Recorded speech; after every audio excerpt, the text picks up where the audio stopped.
Falcons at Giants, 1 p.m. Eastern, MetLife Stadium in East Rutherford, New Jersey is next up. And obviously, my bet, if you just look at the box score on the Falcons, was a disaster.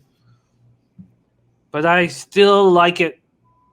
I still fucking like it. You know, it's easy to say that when you're cashing. But I still fucking like it. And look, Atlanta's just hurt my family's future over the last few years. The Giants opened up as 3-point favorites, and that was heavily juiced. So when Pinnacle put this line out, they put it out -3, -120. It's now -3 at -104. So it's still a 3, but there's been a 16-cent move to the Atlanta Falcons. It's total opened up at 48.5. It's still at 48.5 at Pinnacle. It's 48 everywhere else. From a cash flow side of things, we have 4,526 tickets in, 69% of tickets, 72% of cash on the Falcons, and clearly a 2.5 is going to be on the board. It's imminent. Then we have 64% of tickets on the under, 53% of cash on the under. Falcons coming in off a 48-25 loss at Tampa for the 7th straight loss dating back to last season.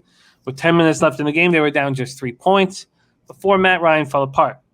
He did look good for 3 quarters.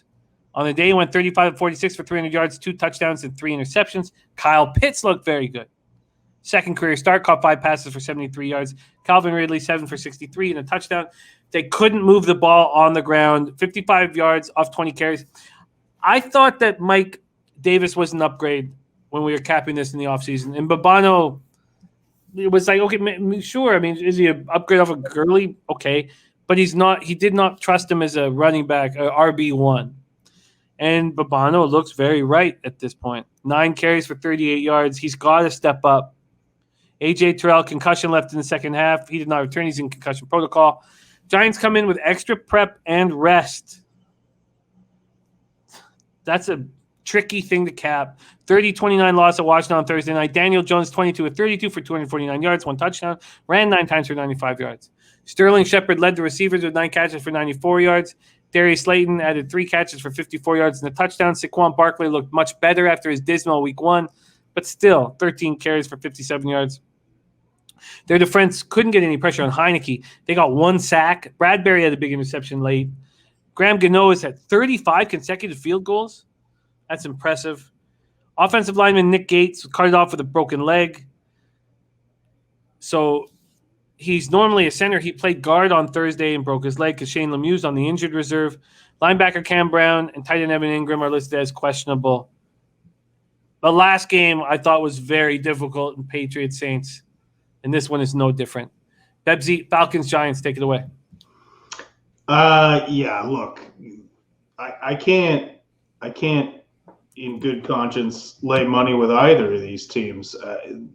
Both have had moments where they've looked okay. Both of them have been teams that if you've bet on for the last, well, for the Falcons for the last year or so, but for the Giants the last 5, if you've bet on them, you probably don't have any money left to bet this week. So this to me is no different. Like I can't lay money with the Falcons. I can't lay money with the Giants. I think top to bottom roster-wise, the Giants might be a little bit better. It was promising seeing Saquon bust off a couple of nice runs. It came down to the wire. They lost. The Falcons, it's nice to see Pitts looking good. I don't think that was a surprise to many people. The guy looks every bit the part of the real deal, but both of these teams have to get it together. And here's, this is the get right week. You're facing another 0-2 team that's been brutal, that's had tough losses. My gut says Giants, but I can't put money on Daniel Jones. I don't even want to call him Danny Dimes anymore. He doesn't deserve that name. He's not good, and he's not getting better. He hasn't improved one bit since his rookie season. He's fumbling a little bit less, but give it time. I just have no faith in that. I do. Look, Matt Ryan's had a great career. I don't think he's done, but I don't know. He doesn't seem into it right now. He doesn't seem like there's that sense of urgency. So I don't know how you I don't know how you confidently back either one of these teams right now. I think that's perfectly put. I don't know how you confidently back either of them either. And I don't know what to do with it. This total is sitting at 48 from a 48 and a half. I don't know how you bet an under with these two defenses and with these two quarterbacks.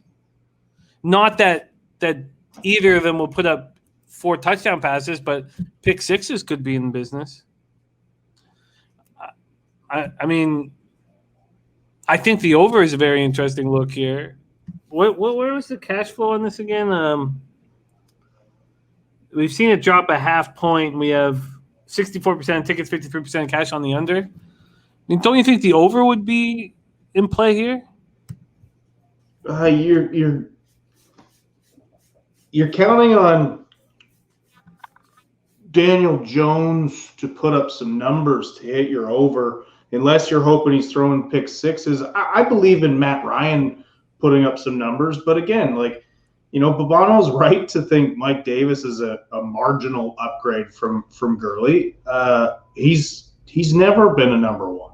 He's been in the league a lot longer than you think.